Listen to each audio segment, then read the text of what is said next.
Order! Order! You are an incorrigible delinquent at times. Behave yourself, man!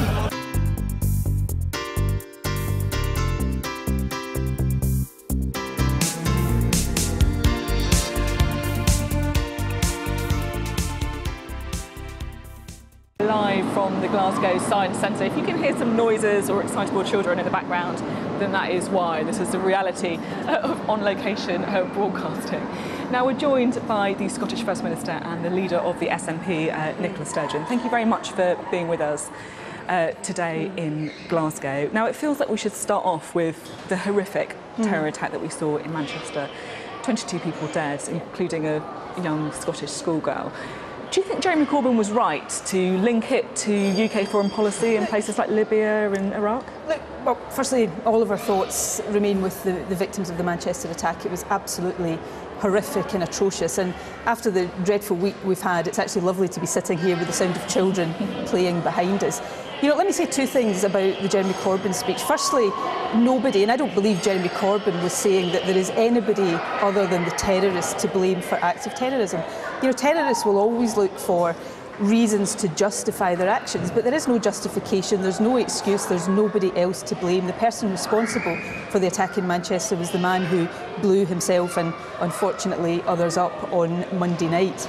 But the second point I would make is that I think we must be free, particularly in a general election campaign, to have honest debates about foreign policy and to have honest debates about security and how we keep the population of the country safe. And I think we should be able to do that without anybody suggesting that anybody that criticises UK foreign policy, and I've got many criticisms of UK foreign policy, is in any way, shape or form trying to justify the horrific and dreadful actions of terrorists. So with that in mind, do you agree then that there are links between what's happened in the past with UK foreign policy and terrorist attacks that we're seeing now? Let me repeat, it's not an excuse, it's not a justification, but you know, I remember when the former head of MI5 herself said that the war in Iraq had led to greater radicalisation in the UK and had raised different issues about different threats and different issues in terms of keeping the country safe. So I think in any healthy democracy, and remember terrorists are trying to undermine our democracy, we've got to protect our ability in a healthy democracy to have these debates. I've been a long critic of the war in Iraq. I don't think it helped the situation in Iraq and it had implications at home. I've been a critic of the air campaign in Syria, not because I question the motivations of people wanting to find a solution in Syria, but I question the efficacy of a campaign from the air. We must be able to have those debates. So you agree with Jeremy Corbyn then that it's made us less safe and it's made terrorist attacks more likely? Well, I think there are issues about foreign policy and the implications and the implications for radicalisation here, but where I would disagree with anybody, and I'm not here to advocate for Jeremy Corbyn, but where I think it is probably slightly unfair is to say that he was somehow saying that that meant, I mean, I heard Theresa May saying that what Jeremy Corbyn was saying, that we only had ourselves to blame for what happened in Manchester. I don't think that's what he was saying. I don't think it is what any right-thinking person would say, but we must have the ability to have honest debates about foreign policy and security here, and that would include, you know, the reductions to police cover that we've seen not here in Scotland but in England. You know, if we want to keep the population safe, which we all do, then we must be able to debate the factors of that. There have been reductions in police in Scotland as well, haven't there? The force apparently is facing a funding black hole of £188 million by 2021. Our police face pressures, our police face funding pressures, as public services do, but my government came to office in 2007 under Alex Salmond at the time. We made a commitment to maintain police officer numbers at 1,000 above the level we inherited, and we have kept that pledge. You've seen a reduction of 20,000 officers in England.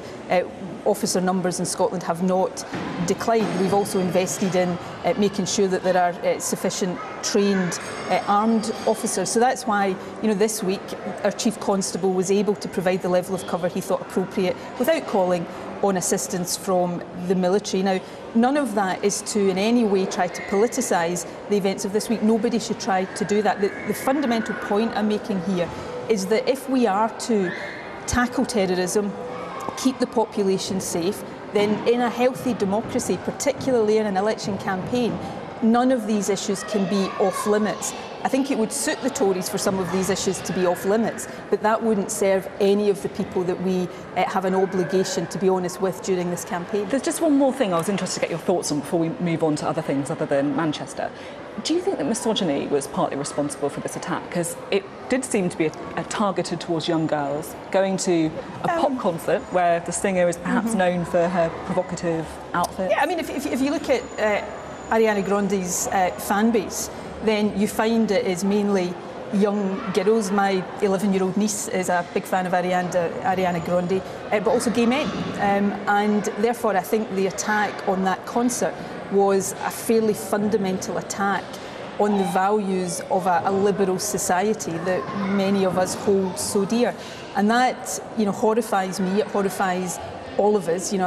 Any terrorist attack is horrific beyond words, but one that is targeted on children and young people just goes even beyond what has been the case in the past. But it makes it all the more important that we don't allow the terrorists to prevail. So, that's why it's so lovely to hear the sound of children playing behind us here today. As I said earlier on, childhood should be a time of happiness and joy. There'll be many children across the UK right now who are worried about going to concerts, and we must work really hard to make sure that the things that are so special about childhood are not allowed to be harmed by what happened in Manchester this week. Let's talk about the campaign, shall we? Because one of the most difficult moments for you happened this week when a nurse took you to task for having to rely on food parcels because of the pay freeze imposed by your government. And she's not alone, is she? Do you know how many food parcels were delivered to Scotland last year? Food bank usage, not just from people working in the public sector, but generally is far too high. The pay freeze, and let me come on to that directly because it is an issue that's very uppermost in my mind just now. It's a UK-wide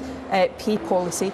In Scotland, we have taken action that hasn't been taken elsewhere in the UK to protect low-pay workers, so we've given extra increases to low-pay workers, unlike the situation elsewhere in the UK. We've also protected in the public sector what's called progression, where people move through the pay scales automatically. That hasn't always happened. Well, let me finish this point. No, I do, and I'm coming on to that, but I think it's important to explain the differences. And the third difference is we've had a policy of no compulsory redundancies in the NHS and the wider public service, which hasn't happened in England. So a newly qualified nurse in Scotland is paid more than his or her counterpart in the rest of the UK. So that's the context.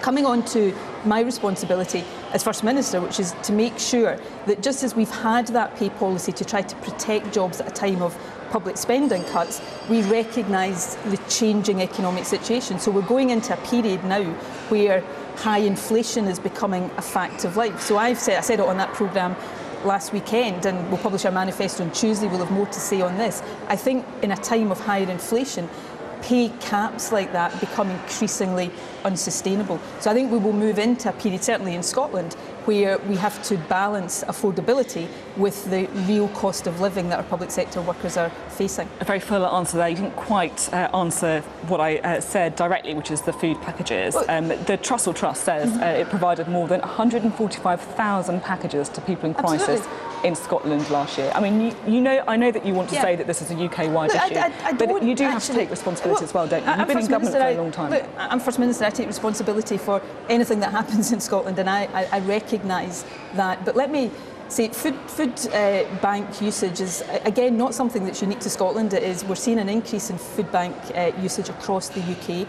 If you speak to the Trussell Trust, if you speak to many people working in this field, what they will tell you is that one of the key drivers, the most significant driver of the increase in people going to food banks, are welfare changes. The cuts that we've seen to working age benefits, the benefit freeze that's in place.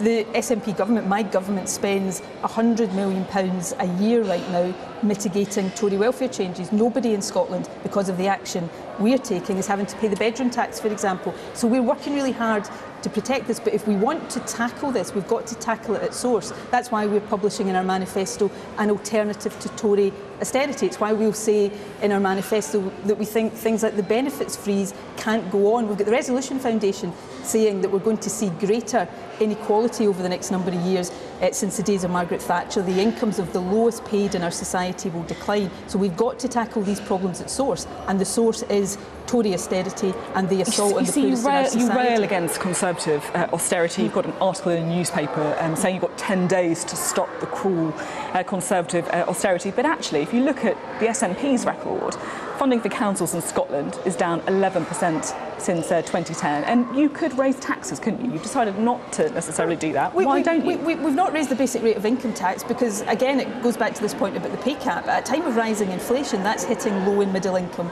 earners. But we have also taken the decision, unlike the Tories in the rest of the UK, not to give a tax rise to higher rate taxpayers. So we are making responsible decisions about tax. Funding for local services in this financial year as a result of the SNP budget is actually increasing by several £100 million.